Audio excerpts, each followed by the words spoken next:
वेदेन्द्रादिदेवे सदा स्तूयमानं समाधिस्थमूर्तिं भजे ज्ञानदेवं नमो ज्ञानेश्वरा निवृत्ति उदारा सुपन देवा मुक्ताबाई नमो त्रिभुवन पावनी आद्यत्रय जननी देवाची ओम नमो ज्ञानेश्वरा करुणाकरा दयाळा तुमचा अनुग्रह लादलो पावन झालो चराचरी जेने पंढरी सारिका श्री क्षेत्र वृद्धेश्वर ग्राम केला भुवैकुंठाधिपती श्री विठ्ठल सका सोयीरा जोडिला जो का भक्त विरक्त भूतळवटी जगविख्यात नामस्मर निरंगला या श्री संत सद्गुरु रघुनाथ महाराज चरणी साष्टांग नमस्कार घातिला मस्तक हे पायाव मस्तक हे पायावरी या वारकरी संतांच्या या वारकरी संतांच्या या वारकरी संतांच्या या वारकरी संतांच्या वारकरी संतांच्या मस्तक माझे या वारकरी संतांच्या या वारकरी संतांच्या या वारकरी संतांच्या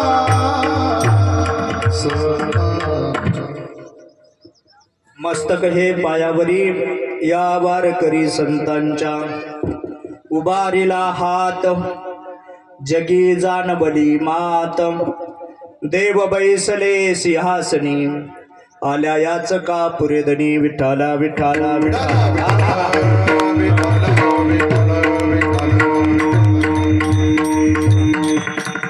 प्रस्तुत प्राप्तस्थळी प्राप्त प्रसंगी कीर्तनारूपी सेवेसाठी निवडलेला अभंग जगद्गुरु जगद्वंदनीय महाराष्ट्र भूषण संत शिरोमणी संत सम्राट वैराग्याचे महामूर्तिमंत संत जगद्गुरु तुकोबाराय यांचा चार चरणाचा उत्कृष्ट असा अभंग कीर्तनरूपी सेवेसाठी निवडलेला आहे. किम निमित्तानं आपण या ठिकाणी एकत्रित आलेलो आहे, सर्वांना श्रुत आहे, सर्वांना परिचित आहे.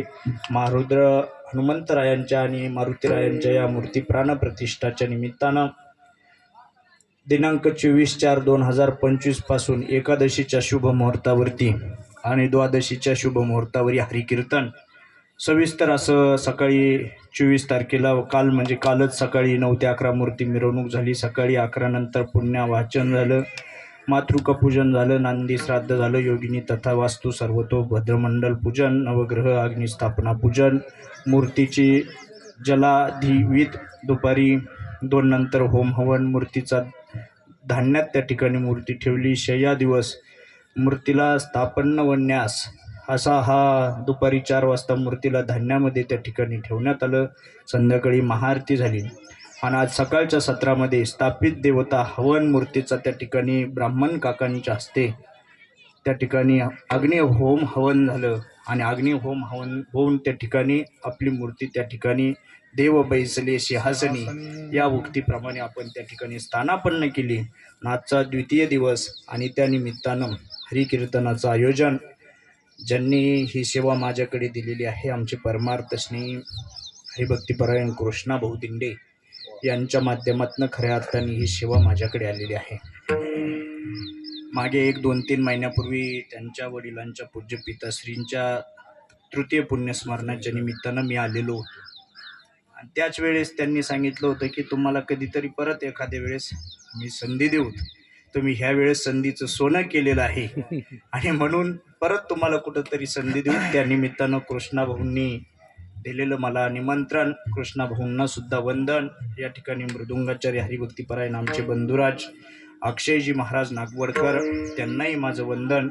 गायन क्षेत्रामध्ये ज्यांचं नाव आहे हरिभक्तीपरायण भागवतजी महाराज मरकड त्यांनाही माझं वंदन. दादांना माझं वंदन, भाऊंना माझं वंदन.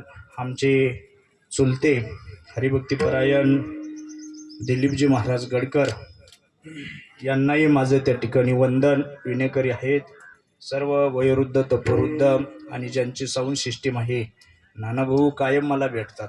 नानाभाऊ प्रत्येक वेळेस त्या ठिकाणी आडगावला कार्यक्रमासाठी असतात, तिथं असतात आणि एकदम स्वच्छ सेवा असते नानाभाऊंची. साऊंड सिस्टीम म्हटलं की नानाभाऊंचा हात खंडा आहे महाराज. त्यांच्यासाठी एकदा जोरदार टाळ्या.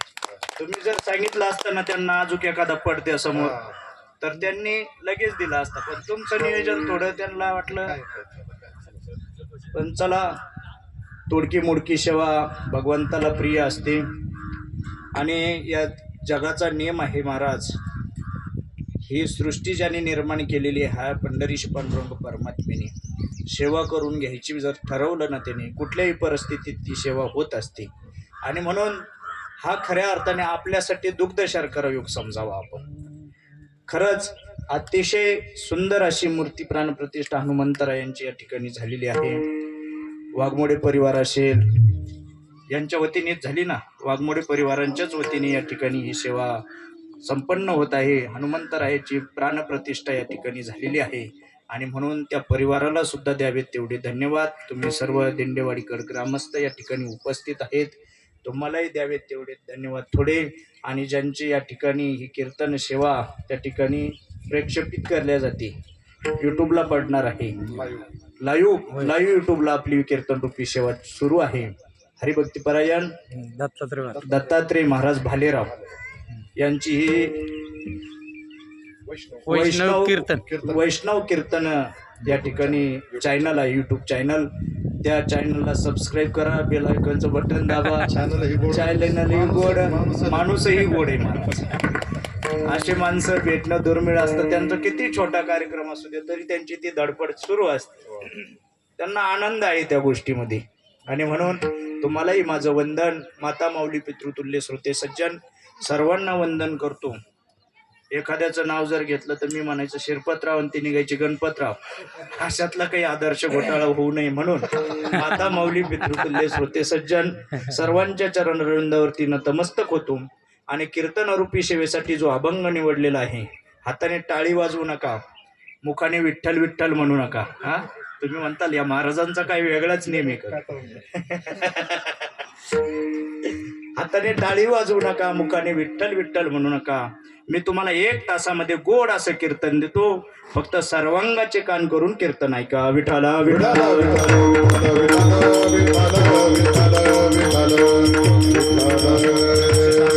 आलेले आमची गाडी चालवण्याचं काम करतात, नेहमी माझ्या बरोबर असतात आमचे रामेश्वरजी लोंढे, तुमचेच पाहुणे आहेत, ते या ठिकाणी उपस्थित आहे. त्यांनाही माझं वंदन.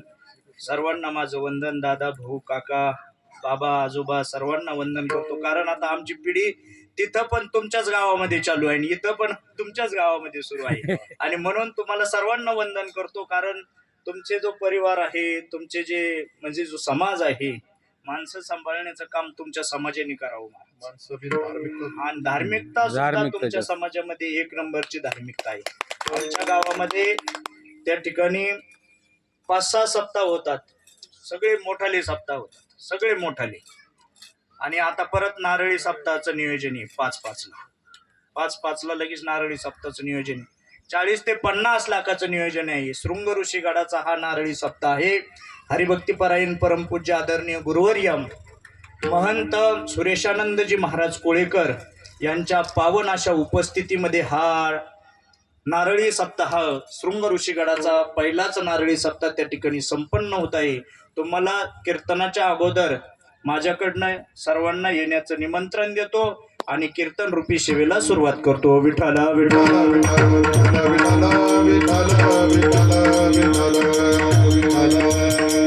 जगद्गुरु तुकोबाराय म्हणतात, उभारीला हात जगी जाणवली मात.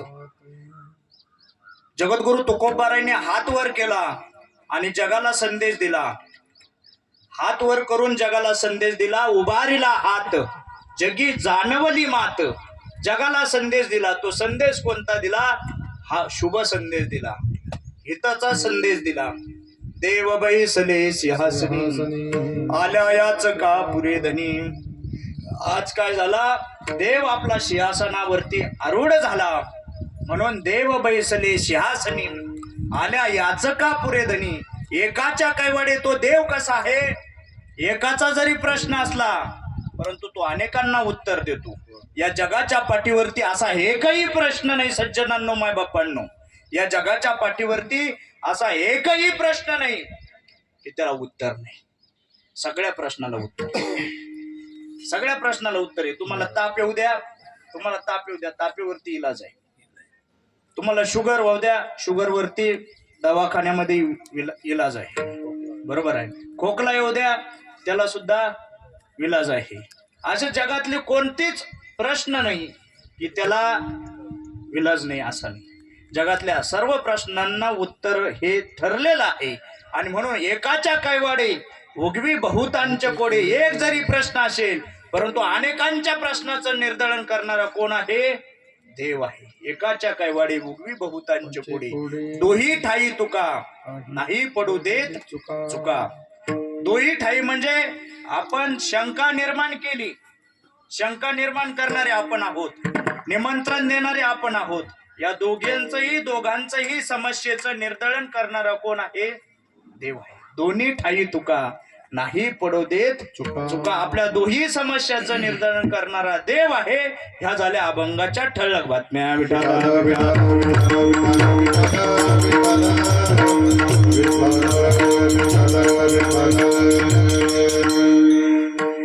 जगद्गुरु तुकोबारायांचा अभंग आहे. जगद्गुरु तुकोबाराय आजच्या दिवशी हनुमंतरायांचं त्या ठिकाणी मूर्ती प्राण प्रतिष्ठा सोहळा या ठिकाणी संपन्न झालेला आहे. आणि त्या निमित्तानं आपण उर्वरित 1 पाऊण तासामध्ये गोड असं कीर्तन ऐकणार आहोत. आणि म्हणून प्राण प्रतिष्ठा या शब्दाचा अर्थ असतो असा असतो, एखादी निर्जीव वस्तू असते, निर्जीव वस्तू असते. आता ही मूर्ती कशापासून तयार झाली? दगडापासून तयार झाली. बरोबर आहे ना? दगडापासून तयार झालेली मूर्ती अगोदर दगड असते, ती निर्जीव स्वरूपात असते. बरोबर आहे. मूर्तीचे ते कलाकृती त्या ठिकाणी कलाकुसरतेने त्या ठिकाणी मूर्तीचे घडवणारा कलाकार आहे तो मूर्ती घडवतो. आणि घडवल्याच्या नंतर आपण ती मूर्ती आणल्याच्या नंतर मूर्ती एकदा त्या ठिकाणी विराजमान केली की त्यामध्ये प्राण येतो. काय येतो? प्राण येतो. आणि प्रतिष्ठापना झाली की त्याच वेळेस आपण म्हणायचं मूर्ती प्राण प्रतिष्ठा झाली. असं याचं खऱ्या अर्थाने अर्थ आहे. आणि मूर्तीच्या प्राण प्रतिष्ठाच्या निमित्तानं हे कीर्तन आहे. सज्जनांनो, मायबापांनो, तुम्हाला 1 पाऊण तासामध्ये एक सुंदर अशी कथा सांगतो, सुंदर असा प्रसंग सांगतो की ज्या वेळेस प्रभू रामचंद्रांना वनवासात जायचं होतं ना दादा, त्याच्या अगोदरचा आपण कालखंड पहा. 4-5 दिवसाच्या अगोदर त्या ठिकाणी वाल्मिकी रामायणामध्ये फार सुंदर प्रसंग आलेला आहे. वाल्मिकी रामायणामध्ये इतका आनंद होत आहे. अयोध्याची त्या ठिकाणी प्रजा खुश आहे, आनंदित आहे. आमचा प्रभू त्या ठिकाणी राजा होणार आहे, राजा होणार आहे, सिंहासनावर बसणार आहे, सिंहासनावर आरूढ होणार आहे. राजा सिंहासनावर आरूढ होणार आहे. प्रभू रामचंद्र सिंहासनावरती आरूढ होणार आहेत. हे आनंद आहे. प्रत्येक माणसाला त्या ठिकाणी अयोध्याच्या जे लोक आहेत ना, त्यांना वाटत होतं आपला प्रभू आता राजा होणार आणि म्हणून आनंद आहे. परंतु दुसऱ्या दिवशी राज्याभिषेक सोहळा पार पडणार तर मंथरा दासीने कैकेयीच्या मनामध्ये उद्विग्नता आणली आणि प्रत्येकाच्या जीवनामध्ये त्या ठिकाणी एक मंथरा असतेच, प्रत्येकाच्या जीवनामध्ये असते. आणि कैकेयी काही लांब नसते महाराज, आपल्या घराजवळच कैकेयी असते. तिला एखाद्या मंथरीने सांगितलं रे सांगितलं कैकेयीने का प्रभूचा झालेला जो संसार असतो, प्रभूंचा झालेलं जे राज्याभिषेक सोहळा असतो, याच्यावरती सगळं पाणी फिरून जातं महाराज, पाणी फिरून जातं. आणि नाइलाज असतं मंथरा दासीने कैकेयीच्या मनामध्ये उद्विग्नता आणली आणि माझ्या मुलाला भरताला त्या ठिकाणी राज्य मिळावं म्हणून त्या ठिकाणी ती रडू लागली. आणि दशरथ राजाने तिच्याकडे पाहिलं आणि पाहिल्याच्या नंतर त्याने विचारलं, राजाने विचारलं, कैकेयी का रडतेस तू? तर माझी हीच इच्छा आहे देवा की माझ्या मुलाला त्या ठिकाणी राज्य मिळावं, माझ्या मुलाला राज्य मिळावं ही माझी इच्छा आहे. तर ना इलाज असतो प्रभू होते महाराज ते एक बाणी एक वचनी मर्यादा पुरुषोत्तम राम, एक पत्नी मर्यादा पुरुषोत्तम राम. आणि त्या प्रभूंनी त्या ठिकाणी हे वाक्य ऐकल्याच्या नंतर दशरथ राजाला सांगितलं की मी त्या ठिकाणी वनवासात जाण्यासाठी तयार आहे. सांगितलं, दशरथ राजाला सांगितलं आणि प्रभूंनी त्या ठिकाणी वनवासात जाण्याचं नियोजन केलं. राज्याचे त्या ठिकाणी राज्याभिषेक सोहळ्यामधले जे कपडे परिधान केलेले होते ना, एखादा जर मुख्यमंत्री होणार असेल तर त्याचं कसं बूट पॅन्ट शर्ट वर जॅकेट सगळा थाट असतो ना, तसा सोहळा त्या ठिकाणी संपन्न होता प्रभूचा. इतके सुंदर कपडे परिधान केलेली होती. आणि प्रभूंना ही बातमी कळाल्याच्या नंतर राजाने ती कपडे काढून टाकली आणि वल्कले परिधान केले महाराज. कोणी?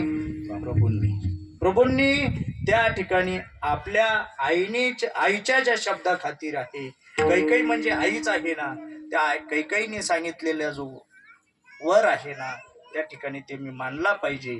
आणि म्हणून त्या ठिकाणी प्रभूंनी वनवासात जाण्याचं कारण निवडलं. वनवासात जायचं त्या ठिकाणी नियोजन केलं. वल्कले परिधान केले आणि वल्कले परिधान केल्याच्या नंतर आता लखनजी सुद्धा म्हटले मी इथं थांबणार नाही.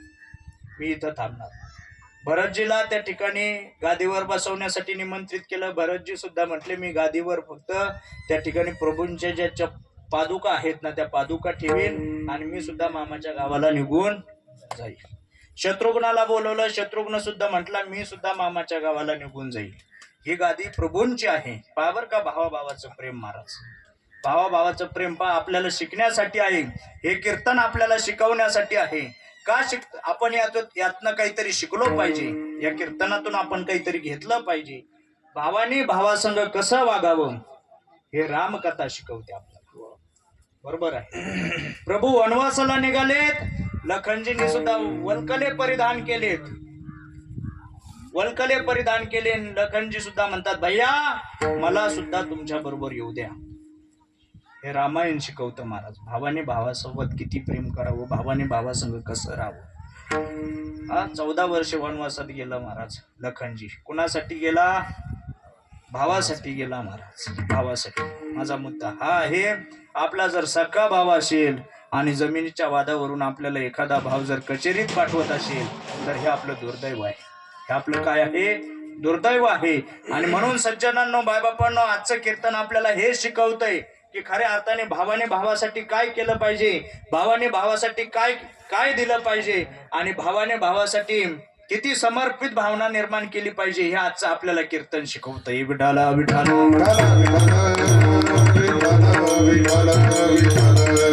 आणि म्हणूनच तर खऱ्या अर्थाने प्रभू वनवासात निघाले. लखनजींनी त्या ठिकाणी वल्कले परिधान केले. लखनजी सुद्धा वनवासासाठी निघालेत. आणि परंतु सीतामाई ती म्हटली प्रभू मी तुमच्याशिवाय राहू शकत नाही. जनकाची कन्या होती महाराज. कोण? जनक राजाची कन्या होती. जनक राजा म्हणजे मिथिलेचा राजा होता. आणि 25 पिढ्या बसून जरी खाल्ला असतं सीतामाईने माहेराला जाऊन, सीतामाईंनी 25 पिढ्या बसून जरी खाल्लं असतं तरी जनक राजाची त्या ठिकाणी संपत्ती त्या ठिकाणी संपून गेली नसती, समाप्त झाली नसती संपत्ती. इतकी संपत्ती होती. जनक राजाची मुलगी होती. आपल्या मुली महाराज उशिक थोडासा सासरचा त्रास होऊ द्या, थोडासा सासरा बोलू द्या, सासू बोलू द्या की आपली मुलगी आपली सून लगेच बॅग भरते माहेराला निघून जाते. अरे राजाची मुलगी होती. कोण? सीता. राजाची मुलगी होती जानकी. परंतु तिने पुढचा मागचा विचार केला नाही. आपला पती वनवासाला निघालाय ना, पतीच्या मागे त्या ठिकाणी आपणही वनवासात जायचं हे नियोजन कोणी केलं? महाराज जानकीने केलं. आणि म्हणून रामकथा आपल्याला काय शिकवते तर हे शिकवते कुटुंब कसं असलं पाहिजे. विठाला विठाला.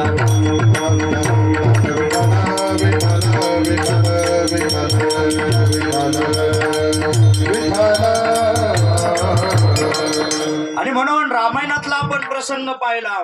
देव सिंहासनावरती बसणार, प्रभू सिंहासनावरती बसणार तर वनवासात जावं लागलं. आणि म्हणून ऐका ना सज्जनांनो, मायबापांनो, किती गरिबी आली, किती दुःख आलं जीवनामध्ये, आत्महत्या करू नका. आत्महत्या कशासाठी करायची? अहो आमचे तर चांगले दिवस आहे बाबा. तुमच्या काळामध्ये तुम्हाला भाकरी खायला होत्या का? भाकरी होत्या का? कपडे सुद्धा घालायला होते का? अरे 25-25 ड्रेस आहेत महाराज माझ्यासारख्याच्या घरात. 25-25 ड्रेस. आणि आमचं कुटुंब असं गरिबीत आलेलं होतं महाराज, त्यांना भाकर सुद्धा मिळत नव्हती. इतक्या गरिबीत दिवस काढले. तुमचे दिवस किती वाईट होते. आताचे दिवस इतके चांगले असून सुद्धा महाराज 2-2 लाखासाठी, 3-3 लाखासाठी, 5-5 लाखासाठी आत्महत्या करतात माणसं. ऐका माझा मुद्दा. तुम्हाला बाजेवर झोपल्या झोपल्या झोप लागते, अंग टाकल्या टाकल्या झोप लागते, चिंता करायची नाही. तुम्हाला बीपीची गोळी घ्यावा लागत नाही, चिंता करायची नाही. 3 टाइम मस्त भाकर खायला मिळते, चिंता करायची नाही. का करायची चिंता? अजिबात करायची नाही, चिंता करायची नाही. आणि तुम्हाला त्या ठिकाणी शुगरची गोळी लागत नाही, बीपीची गोळी लागत नाही, तुम्हाला कसलीच गोळी लागत नाही. तुम्हाला सुखाने झोप येते, चिंता करायची नाही. आणि तुमच्यावरती 5 लाखापेक्षा जास्त कर्ज नाही. म्हणजे 5 लाख करा माझं हा हिशोब नाही बर का. तुम्ही म्हणता बाबाचा काय वेगळाच नेम आहे. 5 लाखापेक्षा जास्त कर्ज नाही तर चिंता करायची नाही. चिंता केल्याने माणसाची चिता होत असते, म्हणजे राख होत असते. आणि जो माणूस चिंता करतो ना त्याचं जे हृदय आहे ना ते जळत असतं. हृदय जळतं महाराज. म्हणून चिंता करायची नाही, चिंतन करायचं महाराज. काय करायचं? चिंतन करायचं. जो काळ आहे ना तो चिंतनाने बाजूला लावायचा. काळ सारा चिंतने, काळ सारा चिंतने, एकांतवासी गंगा स्नाने, एकांतवासी गंगा स्नाने, देवाच्या पूजने, देवाच्या पूजने, प्रदक्षिणा तुळशीचा,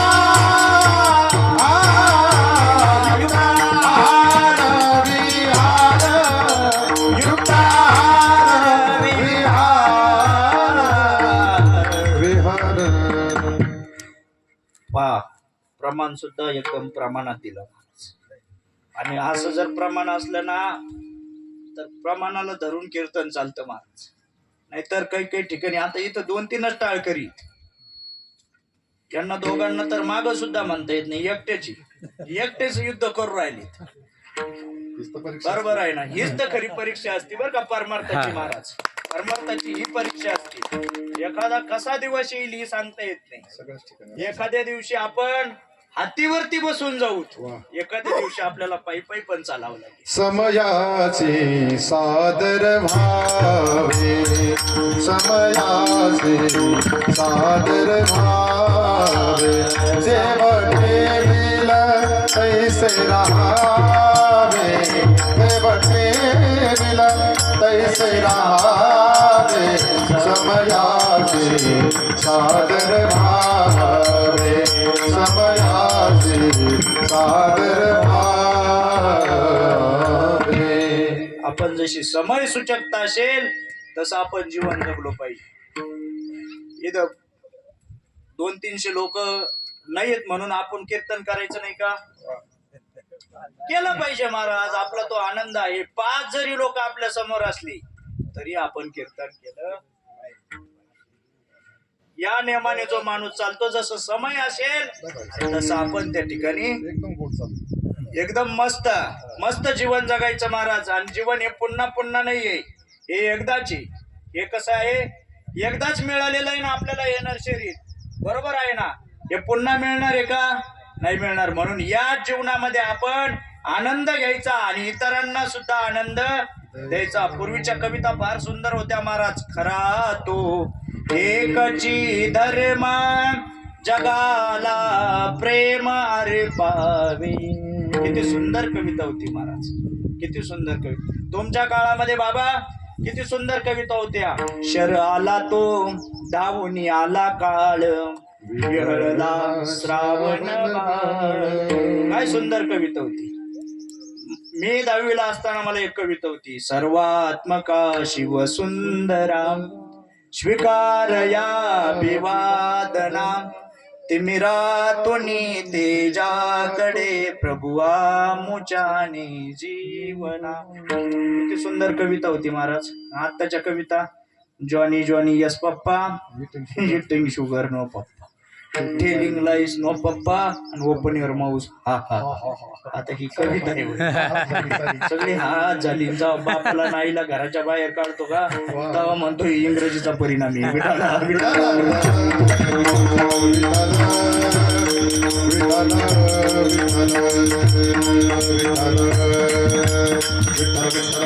जीवन जगत असताना खऱ्या अर्थाने आनंदाने जीवन जगलो पाहिजे. आनंद या जीवनाचा सुगंधा परी दरवळावा. खऱ्या अर्थाने आनंदित राहून जीवन जगलो पाहिजे. नाहीतरी आयुष्य काय आपल्या हातामध्ये आहे का महाराज? आहे का आपल्या हातामध्ये? आपण किती वर्ष जगलो याला काही महत्व आहे का? परंतु कशा पद्धतीने जगलो याला फार महत्व आहे. आणि म्हणून हे मिळालेलं आयुष्य आहे, आनंदित आपण जीवन जगायचं. एका तत्ववेत्याने मराठीमध्ये सांगितलंय, दादांनो, हे आयुष्य किती क्षणाचं असतं. आयुष्य हे किती क्षणाचं असतं. क्षणभंगुर नाही भरवसा, क्षणभंगुर नाही भरवसा. वारे सावन कुणमयाचा, काही नकले मग गळा पडला फासा. पुढे हुशार थोडा हे बोलचा गा. राम राम स्मराते, राम राम स्मराते.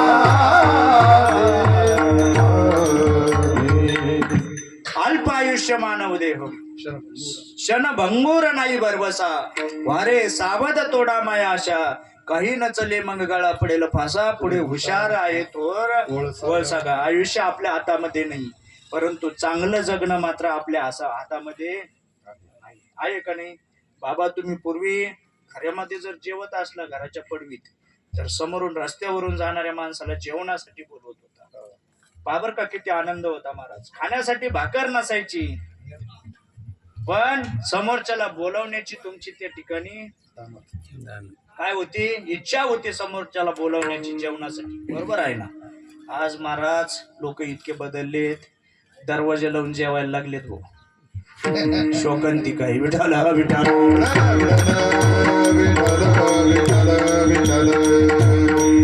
म्हणून एका मराठीतल्या तत्ववेत्यांनी सांगितलंय, आयुष्य हे किती क्षणाचं असतं. आज असतं तर ते उद्या नसतं. म्हणूनच तर हसत खेळत जीवन जगायचं असतं, कारण इथं कुणी कुणाचं नसतं. आलेले दिवस येत असतात, जाणारे दिवस जात असतात. येणाऱ्यांना मात्र त्या ठिकाणी घडवायचं असतं, जाणाऱ्यांना मात्र जपायचं असतं. जीवनातलं कोडं सोडवायचं असतं. आयुष्य किती क्षणाचं असतं. बर का, किती सुंदर वर्णन केलंय. म्हणून जीवनामध्ये आलेला क्षण, प्रत्येक क्षण आनंदाने जगा. आणि ज्या ज्या वेळेस आपल्याला आनंदाने जगता येईल ना, त्या वेळेस आपलं आयुष्य सुद्धा वाढेल. महाराज, आयुष्य वाढवण्यासाठी आनंदित माणसाने राहिलं पाहिजे. फ्रेश आपला फेस जो आहे ना, जो चेहरा आहे ना, तो प्रफुल्लित ठेवला पाहिजे. गुलाबाचं फुल कसं टवटवीत असतं, तशा पद्धतीने आपण जगलं पाहिजे. आपल्या जीवनामध्ये काही मिळेल अथवा नाही मिळेल, एक हिंदीमध्ये एक कहावत आहे भागवत महाराज, मंजिल मिले ना मिले ये तो मुकद्दर की बात है. मंजिल मिले ना मिले ये तो मुकद्दर की बात है, लेकिन मंजिल मिलने के लिए हम कोशिश ना करें, ये सबसे गलत बात है. विठाला विठाला.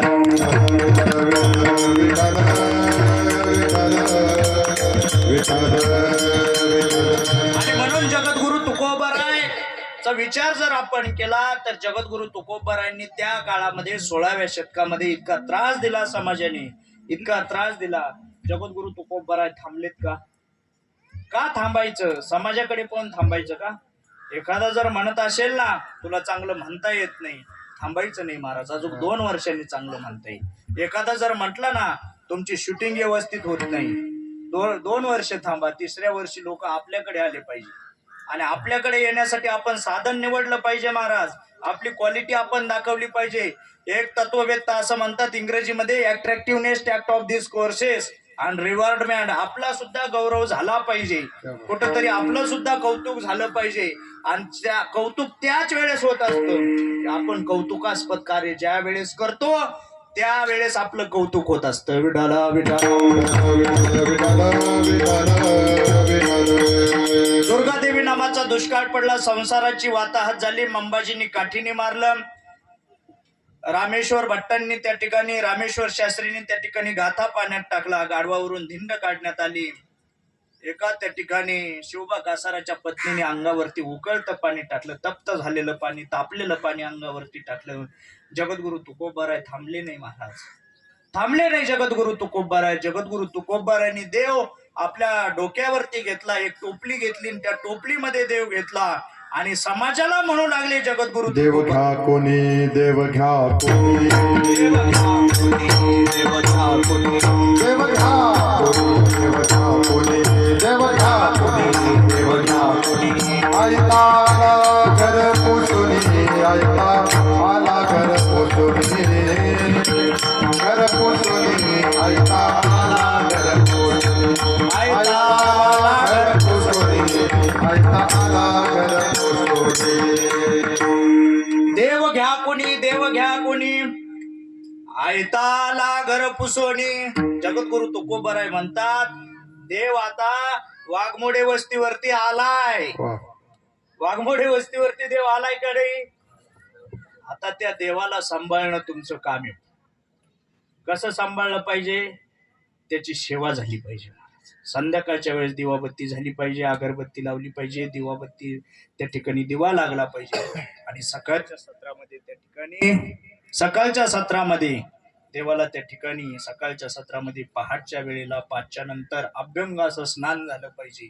स्नान होऊन त्यांना त्या ठिकाणी फुलं त्या ठिकाणी अर्पण केली पाहिजे. हनुमंतराय ही बुद्धीची देवता आहे महाराज. कशाची देवता आहे? त्या हनुमंतरायाने काय काय पराक्रम केलाय लंकेमध्ये जाऊन तुम्हाला माहितीये ना? केलंय का नाही? काम करून आले का नाही लंकेमधलं जाऊन? हनुमंत महाबळी दाढी रावणाची जाळी.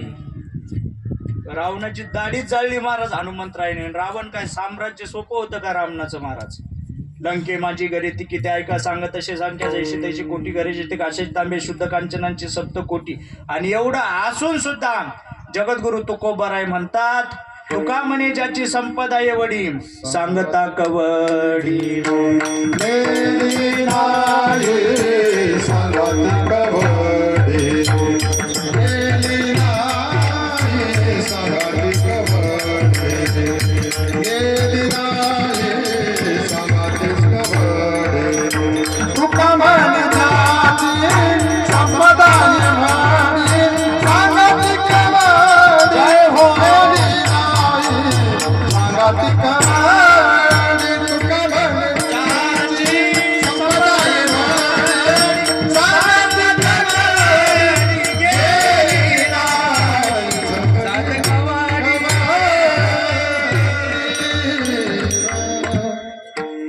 सांगता कवडी गेली नाही. ज्याची संपत्ती एवढी होती महाराज त्या मंदोदरीला अलंकार सोनं सोनं अलंकार म्हणजे सोनं आलिंगन करत होते.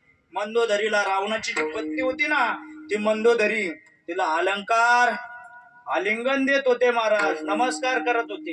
इतकी मंदोदरी त्या ठिकाणी सुंदर होती महाराज, इतकी सुंदर. भारत देशामध्ये 5 कन्या फार सुंदर झाल्या महाराज. त्यामध्ये मंदोदरी 1 नंबरची सुंदर स्त्री, 1 नंबरची सुंदर स्त्री. आपण सुंदर कोणाला म्हणतो महाराज? आपण सुंदर कोणाला पण म्हणतो. आपली कापसात गेले तर बोंड गळत, आपण तिला सुद्धा सुंदर म्हणतो. परंतु मंदोदरी इतकी सुंदर होती, एखाद्या झाडाला पानं फुलं फळं जर लागत नसेल, एखाद्या झाडाला पानं फुलं फळं जर लागत नसेल आणि त्या झाडाखाली जाऊन जर मंदोदरी बसली, त्या झाडाखाली जाऊन जर मंदोदरी बसली तर तिच्या त्वचेच्या ताकदीने त्या झाडाला पानं फुलं फळं येत होते महाराज. इतकी सुंदर मंदोदरी. 22 कॅरेटचं सोनं 24 कॅरेट करण्याची ताकद मंदोदरीत होती महाराज. आणि तिचा पती कोण होता? रावण, दशानन रावण. आणि त्याची दुर्दशा कोणी केली? हनुमंतरायांनी केली महाराज. हनुमंतरायांनी लंका जाळली का नाही? त्याची लंका जाळली का नाही? परंतु तिथं सुद्धा एक भक्त होता बर का. तिथं सुद्धा एक लंकेमध्ये भक्त होता. त्याचं नाव काय? काय? बिभीषण. तिथं एक भक्त होता महाराज. हनुमंतरायांनी उड्डाण केलं आणि लंकेच्या प्रत्येक घरावरती अग्नी त्या ठिकाणी टाकला महाराज आणि सगळं घरं जळाली. परंतु हनुमंतरायांनी त्या ठिकाणी बिभीषणाच्या घरावरती 108 वेळेस हनुमंतराय अग्नी घेऊन गेले. 108 वेळेस हनुमंतराय अग्नी घेऊन गेले. परंतु त्या बिभीषणाच्या घरावरती झेंडा सुद्धा जळाला नाही, झेंडा पताका सुद्धा जळाली नाही. हनुमंतराय खाली उतरले, पाहिलं तर बिभीषणाचं भजन चाललंय महाराज. श्रीराम जय राम जय जय राम, श्रीराम जय राम जय जय राम, श्रीराम जय राम जय जय राम, श्रीराम जय राम जय जय राम. भजन चालू कुणाचं? हनुमंतरायांचं. त्या विभीषणाचं भजन सुरू आणि विभीषण भजनातून त्या ठिकाणी उठले आणि उठल्याच्या नंतर हनुमंतरायांनी नमस्कार केला आणि विचारलं, हे विभीषणा, मी तुझ्या घरावरून 108 वेळेस त्या ठिकाणी आगडी घेऊन गेलो, तुझ्या घरावरची पताका सुद्धा, झेंडा सुद्धा जळाला नाही, तू त्याचं कारण काय? तर बिभीषणाने सांगितलं, मी घरामध्ये आग लग गई लंका तो हलचल मचाई रे, बिभीषण की कुटिया कैशी बचाई रे. इतके अवस्था बिकट झाली लंकेची, परंतु त्या ठिकाणी बिभीषणाच्या घरावरचा झेंडा सुद्धा जळाला नाही, घर सुद्धा जळालं नाही. ही ताकद कशामध्ये आहे आणि हनुमंतराय कशामुळे मोठे आहेत माहिती का तुम्हाला? आपण दुसऱ्याला मोठं म्हटलं तर दुसरा आपल्याला मोठं म्हणतो, बरोबर आहे ना? आणि आपण जर दुसऱ्याला मोठं म्हटलं नाही तर आपल्याला कोणी मोठं म्हणत नाही. हनुमंतराय प्रभूंना त्या ठिकाणी मोठं म्हणतात आणि म्हणून हनुमंतराय कसे आहेत? मोठे आहेत. परंतु कशाच्या बळावरती मोठे आहेत? त्या ठिकाणी त्यांनी जो देव निवडलेला आहे, प्रभू जो देव निवडलेला आहे, त्या देवाचं भजन करतात हनुमंतराय. आणि म्हणून हनुमंतराय मोठे आहेत. आणि त्या हनुमंतरायांनी त्या ठिकाणी लंका जाळली. सीतेचा त्या ठिकाणी शोध केला. कोणी केला? हनुमंतरायांनी केला. आणि त्या ठिकाणी वालीचं निर्दळन केलं. त्या ठिकाणी सगळे प्रसंग जर आपण पाहिले तर हनुमंतरायांची जी कलाकृती आहे. आणि म्हणून तुम्ही सुद्धा हनुमंतराय या ठिकाणी बसवलेत ना, त्या मूर्तीमध्ये प्राण आणलाय ना तुम्ही, त्याची माझा मुद्दा हा आहे की तुम्ही सेवा केली पाहिजे. सेवा केली पाहिजे. रुद्र अकरा रुद्र अकरा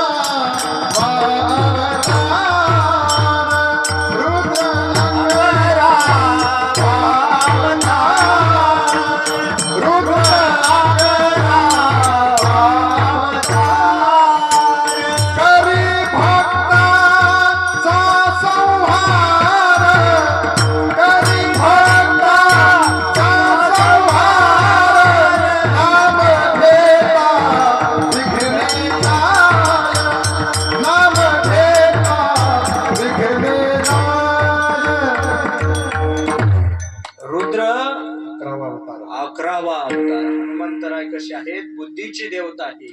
मनोज मारुततुल्य वेगम जितेंद्रियं बुद्धिमतां वरिष्ठं वातात्मजं वानरयुतं मुख्यं श्रीरामदूतं शरणं प्रपद्ये. हनुमंतराय ही बुद्धीची देवता आहे. आता हनुमंतराय हे वाघमोडे वस्तीवरती आलेले आहेत आणि त्या वाघमोडे वस्ती गाववाल्यांनी त्यांना आता जपलं पाहिजे, त्यांची सेवा केली पाहिजे.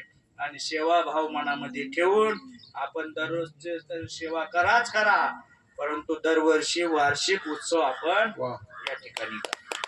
सगळ्यात महत्त्वाचं एक तर देवाच्या नादी लागायचं नाही, आणि देवाच्या नादी लागलं तर त्याचा खेळ पूर्ण आपण केला पाहिजे महाराज. हा नेम आहे बर का. आणि म्हणून जगद्गुरु तुकोबारायांनी टोपलीमध्ये देव घेतला आणि जगाला सांगितले, परंतु जगद्गुरु तुकोबारायांनी जगाने त्यांना सांगितलं देव न लगे, देव न लगे. साठवणीचे टोपलीतला देव खाली ठेवला जगद्गुरु तुकोबारायांनी.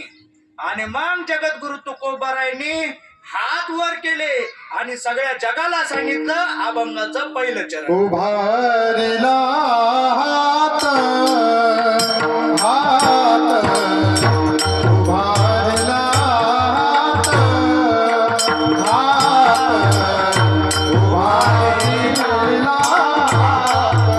हात उभारला जगी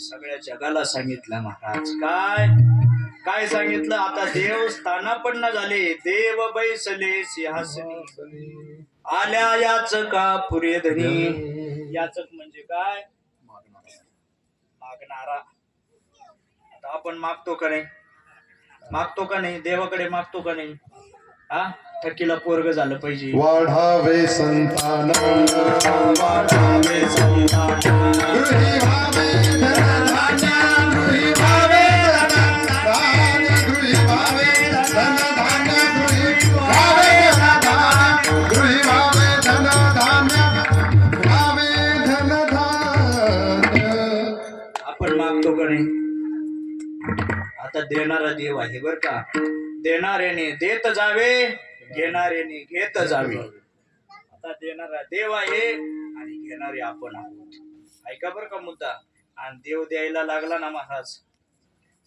देव द्यायला लागला ना मुकम करोति वाचालम पंगुम लंग येते गिरीम यत्कृपातमं वंदे परमानंदम माधवम एखादा मुका माणूस असू द्या त्याला सुद्धा बोलता येतं बर का देव द्यायला लागलं एखादा पांगळा माणूस असू द्या त्याला सुद्धा तो गिरीकंदर पर्वत पार करू शकतोय बर का पृथ्वी प्रदक्षिणा करू शकतोय पण केव्हा देव द्यायला लागला तर मुखम करोति वाचालम पंगुम लंघयते गिरिम यत्कृपातमं वंदे परमानंदम माधवम त्या माधवाची एकदा कृपा झाली रे झाली आणि मग संतांनी जर कृपादान केले ना महाराज कृपादान केली संती कल्पांती सरेना कृपादान केली संती संतांची जर कृपा आपल्यावरती झाली तर देव आपल्याला भेटल्याशिवाय राहत नाही देव आपल्याला प्राप्त व्हावा असं जर वाटत असेल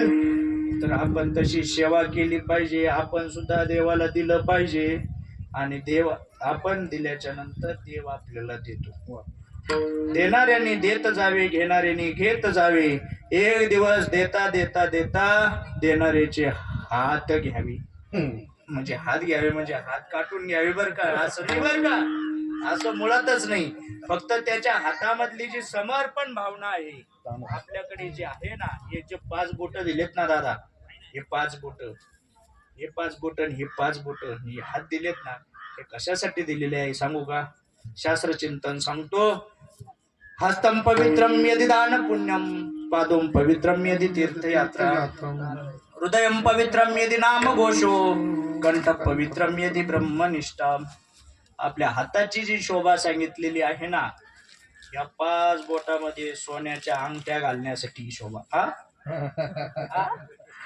असं नाही बर का ऐका मुद्दा माझा हे 5 बोट आहेत ना हे 5 बोट आहेत ना आणि जो हात आहे ना या हाताने दान करावं महाराज आपल्याकडे 10 रुपये आहेत ना शास्त्र असं सांगतं त्यातला 1 रुपया कोणाला तरी द्या ज्याच्याकडे 10,000 आहेत ना त्याने 1,000 कोणासाठी तरी द्या ज्याच्याकडे 50 आहेत ना त्याने 5,000 तरी एखाद्या गरीबाच्या मुलीच्या लग्नाला द्या आणि एखाद्याकडे लाखो रुपये आहेत ना त्याने हजारो रुपये दान करा महाराज देवासाठी दान करा पंगत द्या सप्ताहामध्ये पंगत द्या दान करताना तुम्ही पण एखाद्या पेताडाला करता पेताडाला काय दान करू नका महाराज ते काय सुट्टी देत नाही महाराजा आणि त्याला दान केलं तर आपल्या पाप लागल आणि ते काय साधं आहे का महाराज ते झटका फाडून टाकीन चिरून टाकीन मारून टाकीन कापून टाकीन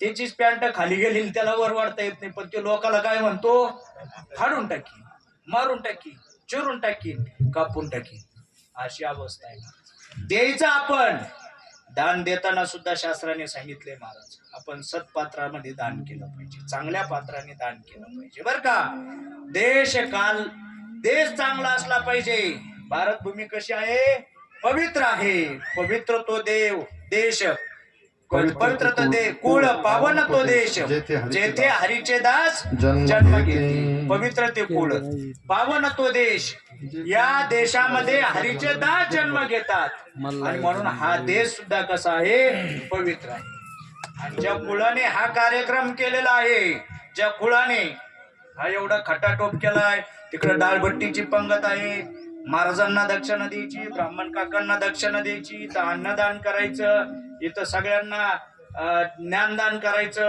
हे सगळा जो खटाटोप केलाय ज्या कुळाने, तो कुळ सुद्धा पवित्र आहे बरं. धन्य हरी भक्त जन्मले जवसी, धन्य हरी भक्त जन्मले जवसी, धन्य हरी भक्त जन्मले जवसी, धन्य हरी भक्त जन्मले जवसी. सकळ तुळासी तारावया, सकळ तुळासी तारावया.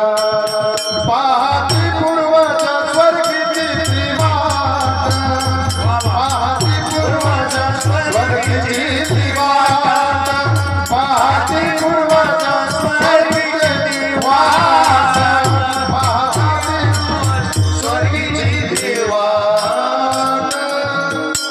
पाहता पूर्वज स्वर्गीची ती वाट. धन्य हरिभक्त जन्मले जवळशी. हा ऐका बर का, कुळ सुद्धा पवित्र असलं पाहिजे. आणि ह्या कुळाने जर असं भजन केलं, नामस्मरण केलं, तर काय होतं, कुळी कन्या पुत्र होती जे सात्विक, तयाचा हरिक वाटे देवा, त्याचा आनंद देवाला वाटतो. कुळामध्ये सात्विकता येते. अन्नदान केल्यानंतर घराची शुद्धता होते.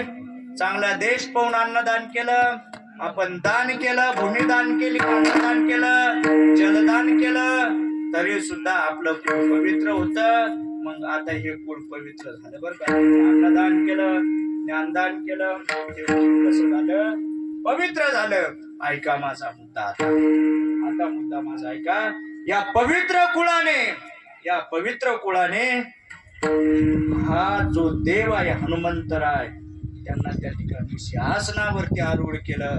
आणि म्हणूनच तर जगद्गुरु तुकोबाराय अभंगाच्या दुसऱ्या चरणात सांगतात महाराज, देव बैसले सिंहासनी, सिंहासनी, देव बैसले सिंहासनी. आले याचका पुर ध्यानी, आले याचका पुर ध्यानी. देव बैसले सिंहासनी, सिंहासनी, देव बैसले सिंहासनी. आता देव सिंहासनावरती तुम्ही बसवलेत. ते बी कोण बसवलेत, हनुमंतराय बसवलेत. शरण शरण हनुमंता तुम्हालो रामदूता, काय भक्तीच्या त्या वाटा, मज द्यावा व्यासपटा. भक्ती केली हनुमंतरायांनी, आणि ते भक्त आहे महाराज. कपिकुळ हनुमंत काय आहेत, भक्त आहेत. आणि भक्ती केली हनुमंतरायांनी. कुणाची केली, देवाची भक्ती केली. देवच म्हणा आता, प्रभू रामचंद्र म्हणण्यापेक्षा देवाची भक्ती केली. आता ज्याने देवाची भक्ती केली, त्या देवाची तुम्हाला भक्ती करायची. मग ती निर्गुण स्वरूपात असणारी देवता त्या ठिकाणी सगुण रूपाला तुम्ही आजच्या दिवशी आणली. आणि देव बैसले सिंहासनी, याचका पुढे. आता मुद्दा माझा संपला. देव तुम्ही सिंहासनावरती बसवले. आता एक 15-20 मिनिटात,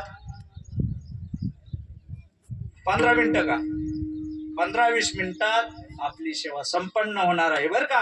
आता फक्त एक 15 मिनिटं तुम्ही माझ्याकडे एक चित्ताने लक्ष देऊन राहा बरं का. नाहीतर मी सांगायचो कीर्तन आणि तुमचं लक्ष लागायचं तिकडं. असं काही होऊ. आता एक 15 मिनिटं फक्त बरं का. ऐका माझा मुद्दा. आता आपल्याला प्रसाद तर सगळ्यालाच घ्यायचा आहे.